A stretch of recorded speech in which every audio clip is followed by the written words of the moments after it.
Today we're so dependent on electricity and the electric light. When we lose electric power, whether it be for a generating plant or a storm problem, people freak out. When the power goes off, we don't know what to do. We can't charge our phones. We have to figure out, where do I have some light source that I can use a flashlight or a candle, right? I can't play with my video games. I can't turn the TV on. When the light goes out, all of a sudden you have that vision again of the night sky that humanity lived with for eons, right? Until you get the development of electric light and power. And then it just changes the world that we live in.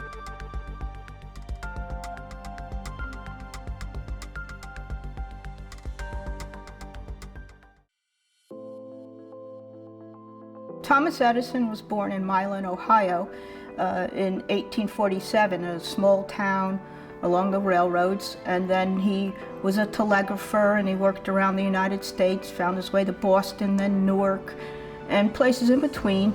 Comes to Menlo Park in 1876 and starts to really become involved with electric lighting. By the time he dies, he has 1,093 patents, so that's phenomenal. And then he dies in West Orange in 1931, and at that point he's the most famous person in America.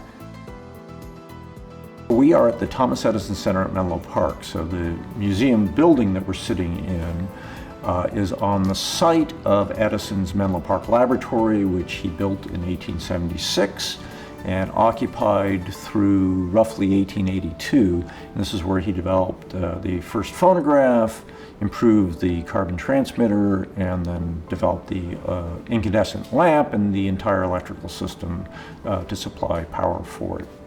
In the 1870s, in urban America, many people had gas lighting. Now, gas lighting was an improvement over candles because it was a brighter light, but it came with risks. For example, it's an exposed flame. It's just like a Bunsen burner in your chemistry class, so it's an exposed flame. Many people unfamiliar with it, or maybe a wind comes in and blows the flame out. Well, now you have gas just filling up the room, and people could either be asphyxiated or a match or a spark could combust it. In 1878, there's a World's Fair in Paris, and amongst the things that are exhibited there, a new, more powerful form of street lighting, arc lighting. The walk-off candle was the first really successful arc light. The way arc lights work is 2 carbon rods, and you have a charge put through them that's fairly high voltage that causes a spark gap, essentially, and this creates a brilliant light. It's great for outdoors, maybe to light up a public square or to light up a loading dock, but you don't want this in your house.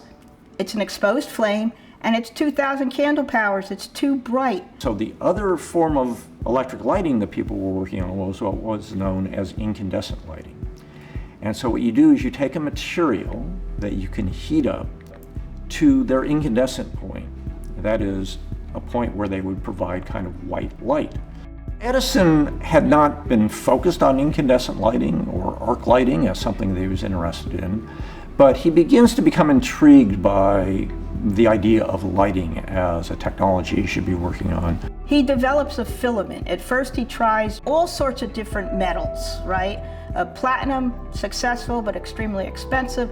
So then he goes to this carbon. It's carbonized bamboo that he gets from Japan. The problem was, how do you keep it from burning up in the atmosphere? So you do a vacuum. But the vacuum pump Edison had, a hand pump, wasn't really satisfactory. And so he uses the Sprengel vacuum. And so it's a vacuum pump, but actually it's taking the air out. In September of 1878, begins to do some experiments. And by October, he thinks he's solved the problem. So this light bulb is 10 to 16 candle power, and that meant that it could give you as much light as 10 average candles or 16 average candles. And this would be manageable in the household. It would be bright enough, but not too bright. And it can be accommodated into your daily life without disrupting it. There's a big story in the New York newspapers. Edison solved the problem of incandescent lighting. He has this plan for lighting New York from a central station, just like gas lighting.